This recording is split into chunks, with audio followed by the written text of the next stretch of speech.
kesempatan bagi kita untuk bisa beribadah bersama. Sebab Dialah satu-satunya Allah yang layak kita sembah. Tuhan adalah alasan bagi kita untuk bernyanyi, bersukacita, dan menaikkan segala syukur kita. Mari arahkan hati dan pikiran kita, karena Tuhan siap untuk melawat dan memberkati kita pada hari ini. Tuhan siap untuk memuaskan setiap orang yang haus dan lapar akan berkat-Nya. Selamat beribadah, Tuhan Yesus memberkati.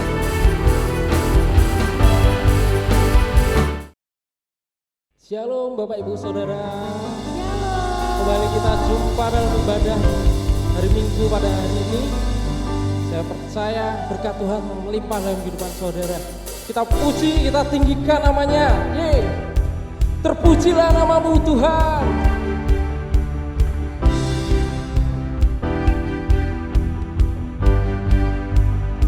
Yeay. Dengarlah gemuruh surga bergema, memasyurkan kebesaran namanya. Lihatlah, yes. Tingkap surga terbuka, semua ciptaan sujud menyembah Dia. Hey!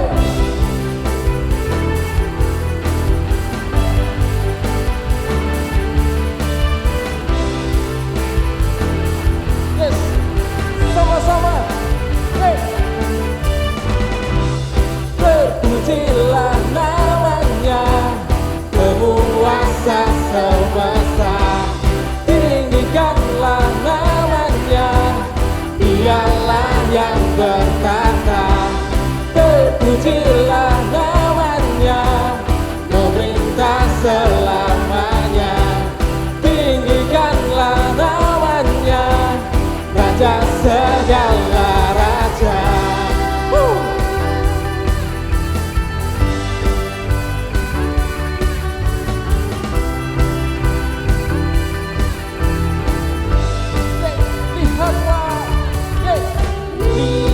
Lihatlah, tingkap surga terbuka, semua ciptaan sujud menyembah Dia. Hey!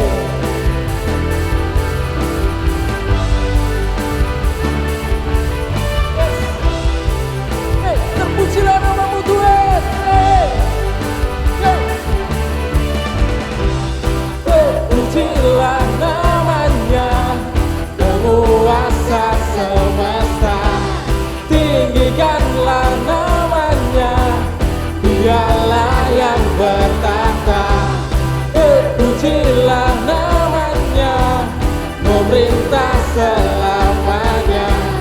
Tinggikanlah namanya, Raja segala raja.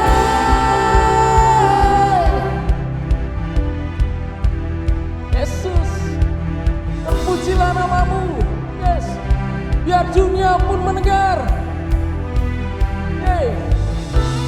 Biar dunia pun mendengar kemuliaan-Mu Tuhan. Yes.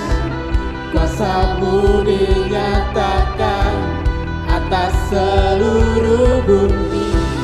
Biar dunia pun mendengar kemuliaan-Mu Tuhan. Kuasa-Mu dinyatakan atas seluruh.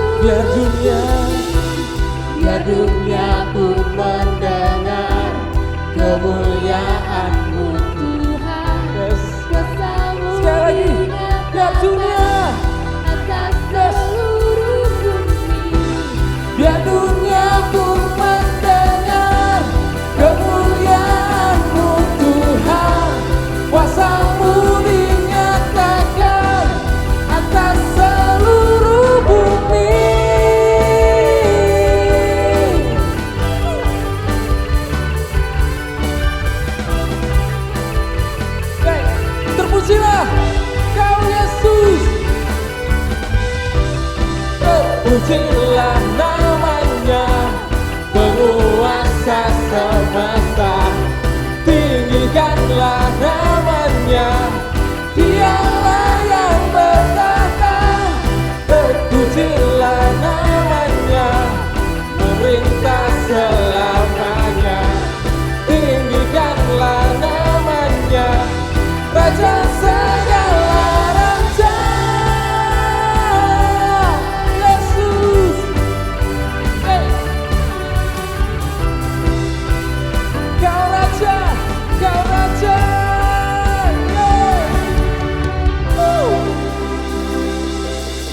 kasih Tuhan, Kau yang layak terima pujian Yesus.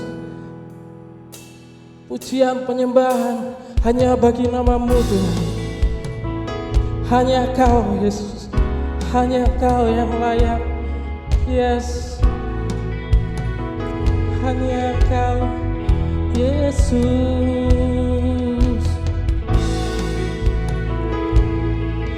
Oh, thank you Lord.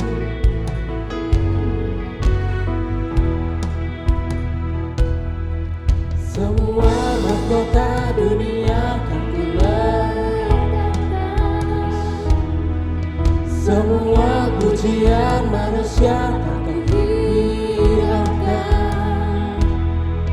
karena tak ada satupun yang dapat gantikannya.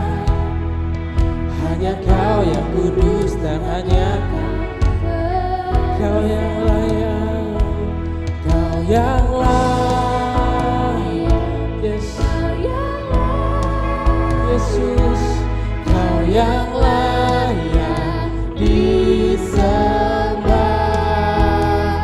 Kau yang layak, Kau yang layak, Kau yang layak disembah. Yes.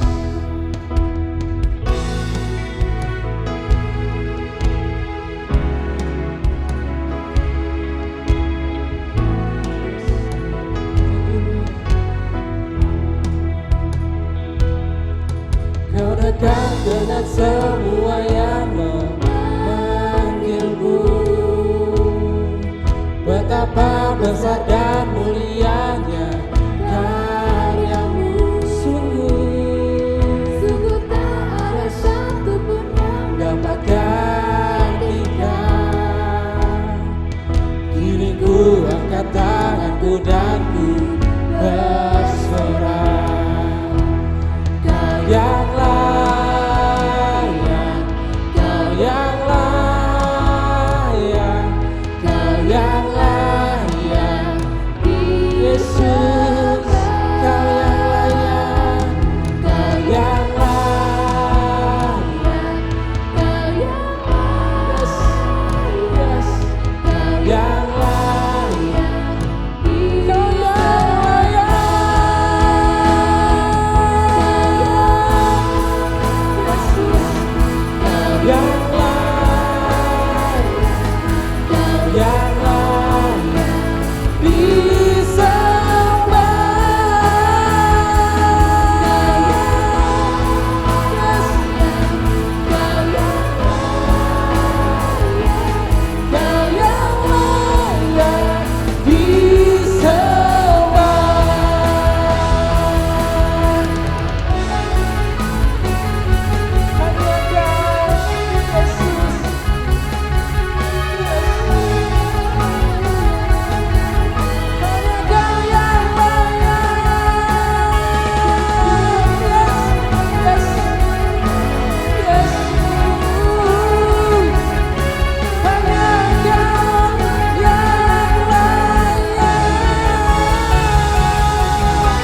yang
Terima kasih Tuhan, terima kasih. Yes, haleluya, haleluya, haleluya, amin.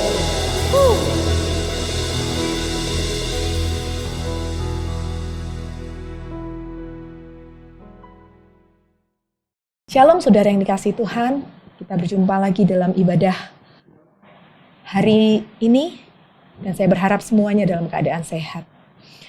Seringkali seorang datang kepada saya dan berkata, mengapa ya hidupku ini sangat berat? Masalah datang bertubi-tubi, rasanya aku sudah gak kuat.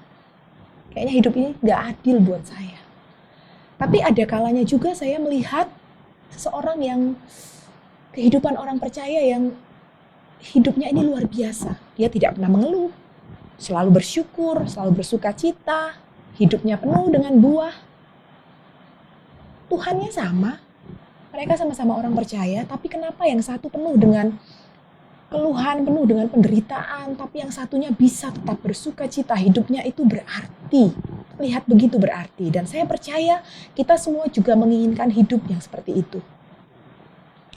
Saya mencoba merenungkan dan mendapatkan jawabannya di dalam ayat yang akan kita pelajari bersama pada hari ini, saudara, yaitu di dalam Galatia 2 ayat yang ke-20.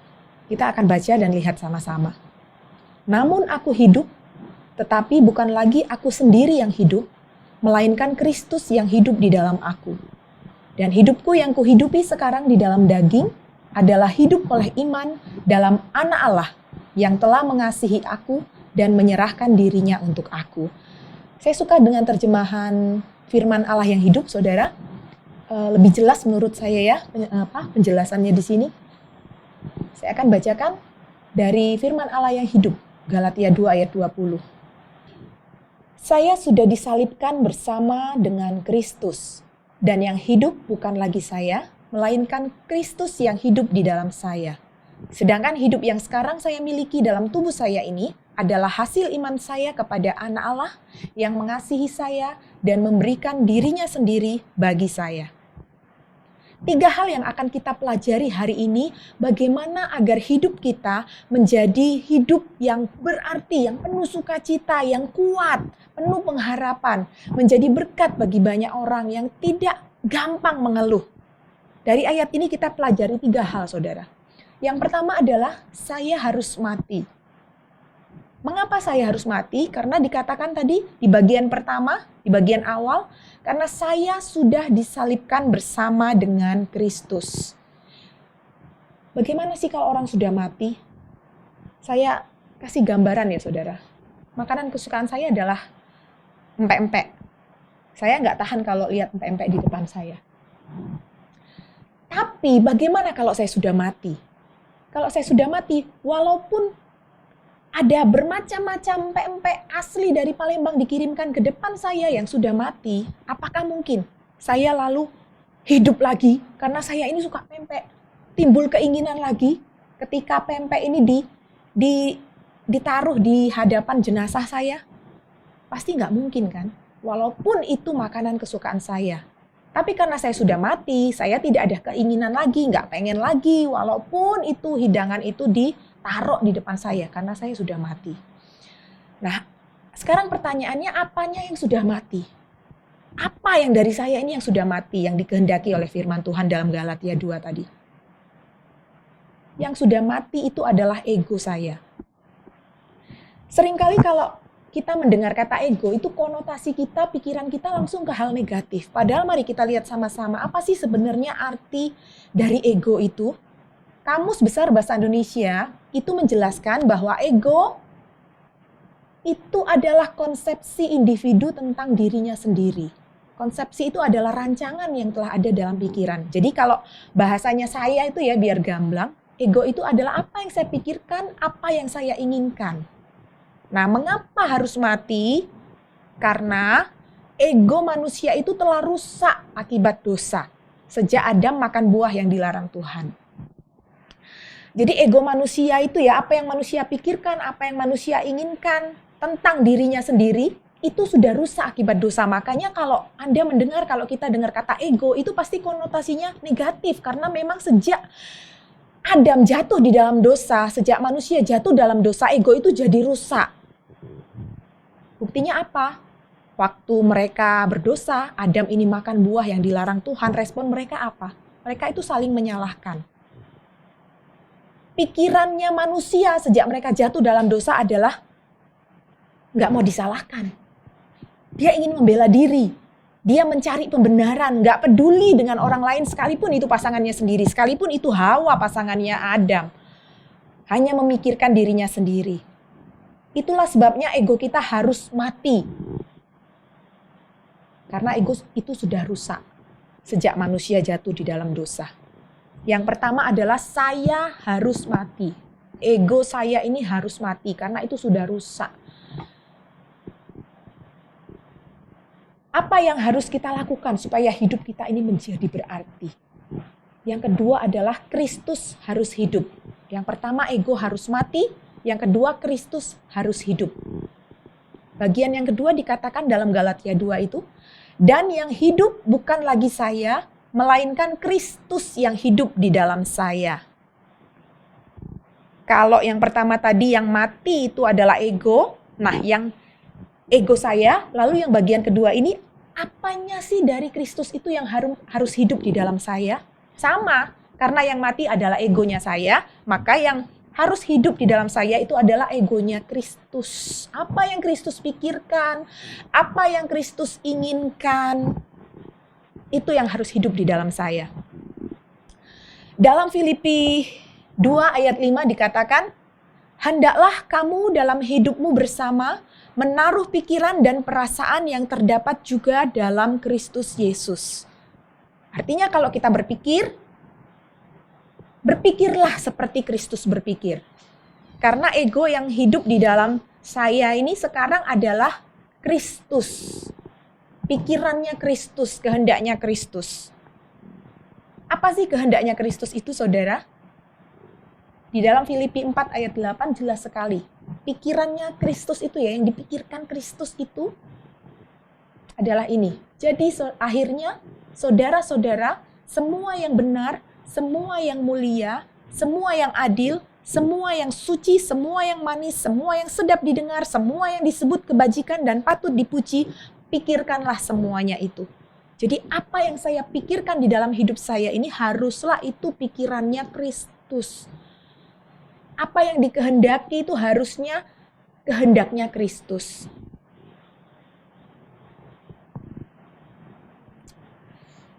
Sekarang kita pikirkan bersama-sama. Kalau saya berkata kepada pasangan saya, "Oh, kamu bisa egois seperti itu. Kalau kamu bisa egois seperti itu, saya juga bisa lebih egois loh daripada kamu."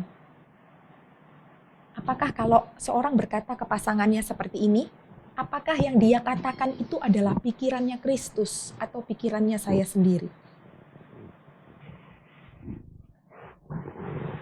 Atau ada orang yang berkata seperti ini, "Bu, dia itu berulang kali melakukan kesalahan yang sama, berulang kali. Saya manusia biasa, Bu. Kesabaran saya ini ada batasnya. Kesabaran manusia itu ada batasnya." Saudara, apakah pemikiran yang seperti ini itu adalah pikirannya Kristus atau pikirannya saya sendiri?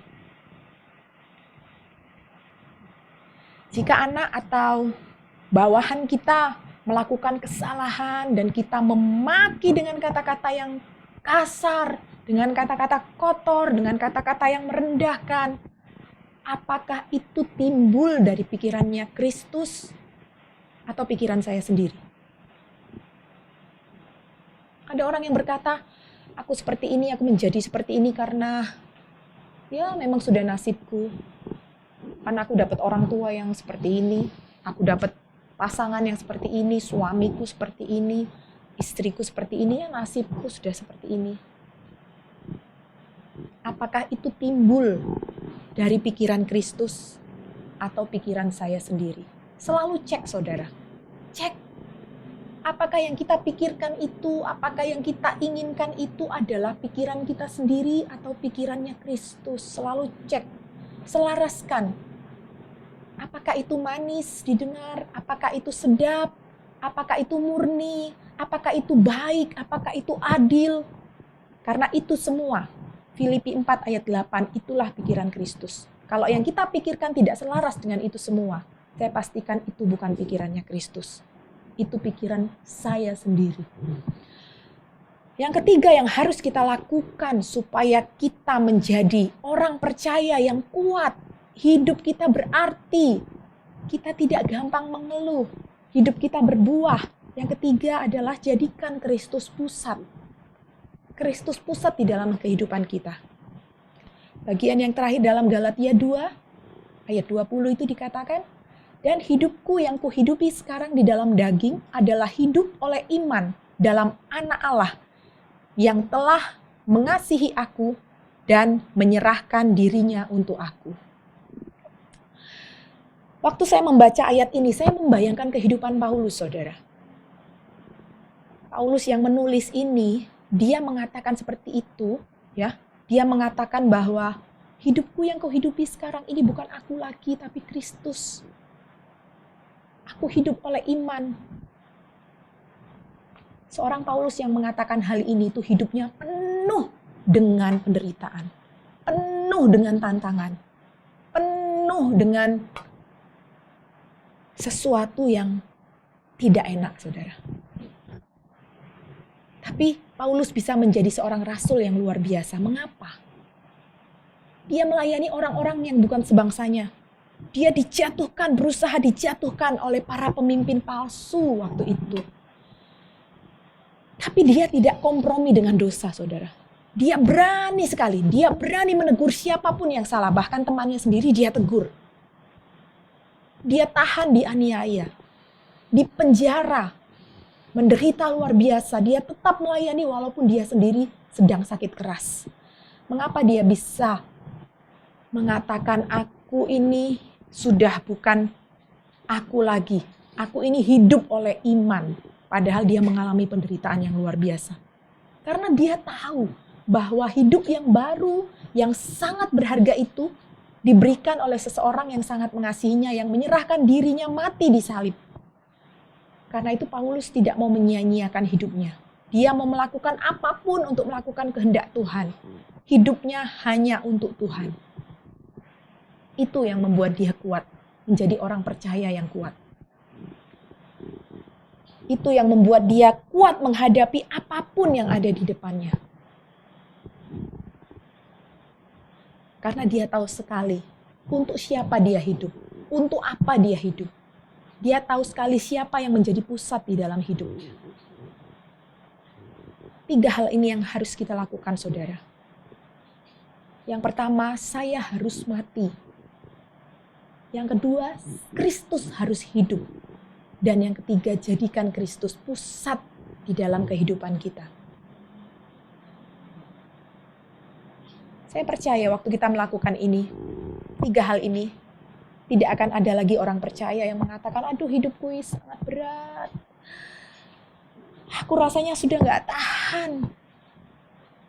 Ini gak selesai-selesai masalahnya, bertubi-tubi. Tuhan itu ada atau tidak? Seolah-olah Tuhan tidak ada saat ini, saudara. Semua orang percaya, semua orang yang ada di bawah kolong langit ini itu tidak pernah lepas. Tidak lepas dari masalah. Dari mulai lahir sampai dia meninggal, itu tidak ada orang percaya yang lepas, yang tidak pernah mengalami masalah penderitaan di dalam hidupnya. Tapi, apakah kita mau untuk hidup di dalam penderitaan, dalam keluhan, hidup di dalam penderitaan dan seolah-olah hidup kita ini tidak berarti? Atau kita memilih untuk hidup kita menjadi hidup yang berarti? Masalahnya bukan pada persoalannya, saudara. Semua orang ada persoalan, semua orang ada masalah. Tapi itu dimulai dari mindset kita. Apa yang kita pikirkan tentang hidup kita. Apa yang kita pikirkan tentang diri kita. Apa yang kita inginkan. Apa yang kita lakukan. Apa yang kita pikirkan. Itu semua yang akan mengubah kita. Sebagai orang percaya menghadapi apapun yang ada di dalam hidup kita. Bukan persoalannya. Selama kita masih hidup, kita harus siap-siap. Karena dunia ini memang penuh dengan masalah dan orang percaya pun tidak lolos, tidak akan lepas dari masalah. Bahkan pemazmur mengatakan seperti firman Tuhan minggu yang lalu, saudara, kemalangan orang benar banyak. Tapi apakah kita mau memilih hidup yang berarti ataukah hidup yang menyedihkan? Itu dimulai dari mindset kita, tentang diri kita, tentang hidup kita. Satu pujian yang sangat memberkati saya tentang komitmen kita. Tentang komitmen saya untuk menyerahkan seluruh hidup saya untuk Tuhan. Dia yang mengendalikan hidup saya.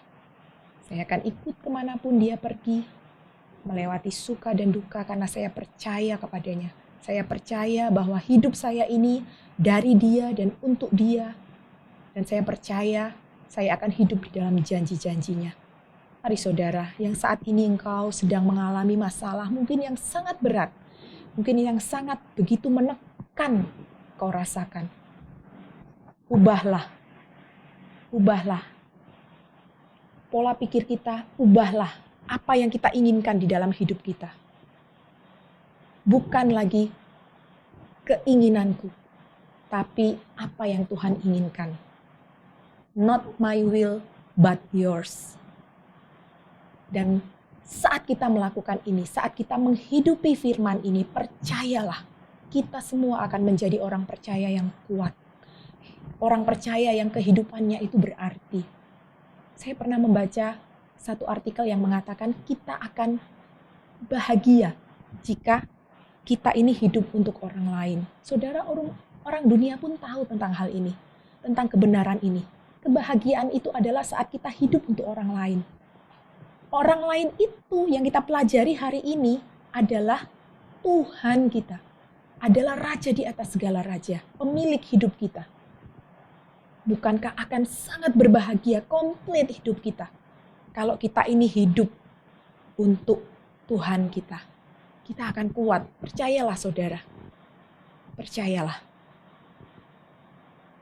Mari kita naikkan pujian ini dengan iman kita, dengan percaya kita, komitmen kita kepada Tuhan.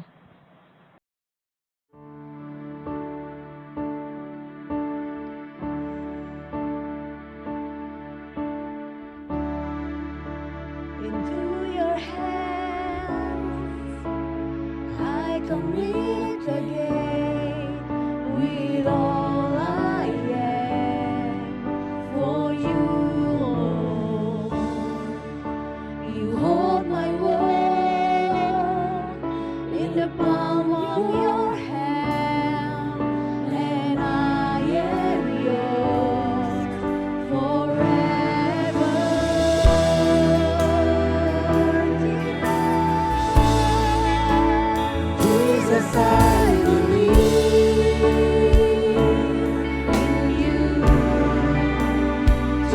Jesus, I belong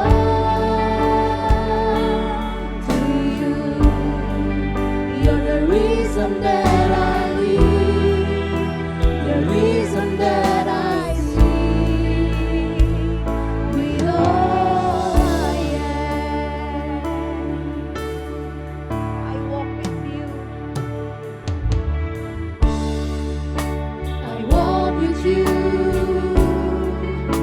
Wherever you go, through tears and joy, I'll trust in you. And I will live in all of your ways, your promises forever.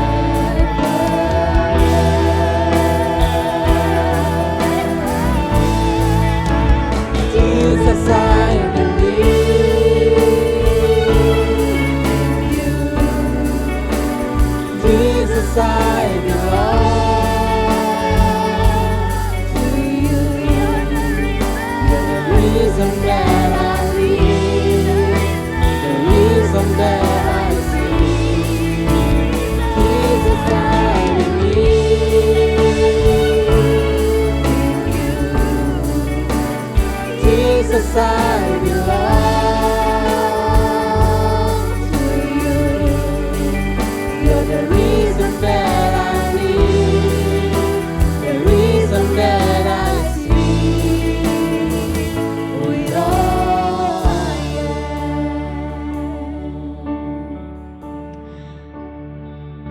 Ini hidup kami Tuhan, kami bawa kepadamu, kami serahkan kepadamu Tuhan. Ini jemaat-Mu, Engkau memberkati semua jemaat-Mu yang hidup di dalam janji-janji-Mu. Mari jemaat yang dikasihi Tuhan, angkat kedua tangan-Mu dan terimalah berkat Tuhan. Tuhan memberkati engkau dan melindungi engkau. Tuhan menyinari engkau dengan wajah-Nya dan memberi engkau kasih karunia. Tuhan menghadapkan wajah-Nya kepadamu dan memberi engkau damai sejahtera. Roh Kudus akan menyertai engkau mulai hari ini sampai selama-lamanya. Haleluya. Amin. Tuhan memberkati kita semua. Haleluya!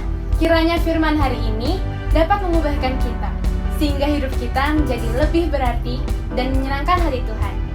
Jangan lupa untuk selalu melakukan protokol kesehatan dan selalu mengingatkan orang di sekitar kita untuk menjaga kesehatan bersama. Sampai jumpa dalam ibadah minggu